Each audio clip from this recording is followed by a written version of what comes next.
खर तर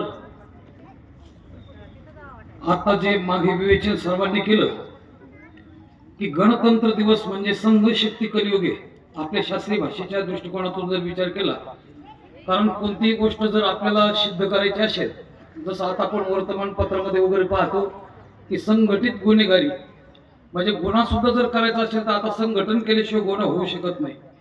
मग जर पाप जर संघटन केल्याशिवाय होऊ शकत नाही तर त्यावेळेला आपला भारत ज्या वेळेला स्वतंत्र झाला तर त्यावेळेला त्या आता मागच्या वक्त्याने सर्व सांगितलं की सर्वांचा संघ झाला आणि तेव्हा आपला भारत स्वतंत्र झाला.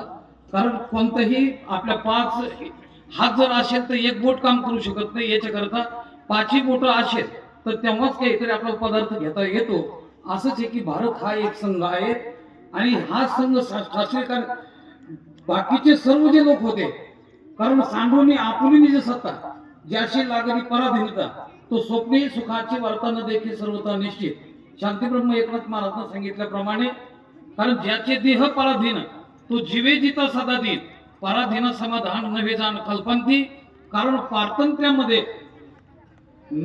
एक नियम असा आहे की आपलं शास्त्र सांगतो की पोपट आहे आणि त्या पोपटाला सोन्याचा पिंजरा जरी असेल आणि डाळिंब फलम पेन सुद्धा भंपया, म्हणजे डाळिंबाचं फळे नाना प्रकारचे पदार्थ त्याला सेवन करायला आहे. पण असं असताना सुद्धा त्याला जाऊन विचारलं की सर्वच तुला व्यवस्था आहे, तुला याच्यात करमत तर तो सांगतो की मला फक्त दरवाजा उघडून पहा, मला मी तिथं मेलो तरी चालेल पण स्वस्थानात मला तिथे करमते. याचा अर्थ असा आहे की स्वस्थान हे अत्यंत महत्वाचं आहे. आणि म्हणून आपल्या भारतीयांनी अनादी कालापासून आपला भारत स्वतंत्र राहावा याच्याकरता अनेक प्रयत्न केले आणि किती मोहरे रणी झुंजले अर्पोनी प्राणाला झुंज झुंजूनी आज उभविले स्वराज्य तख्ताला.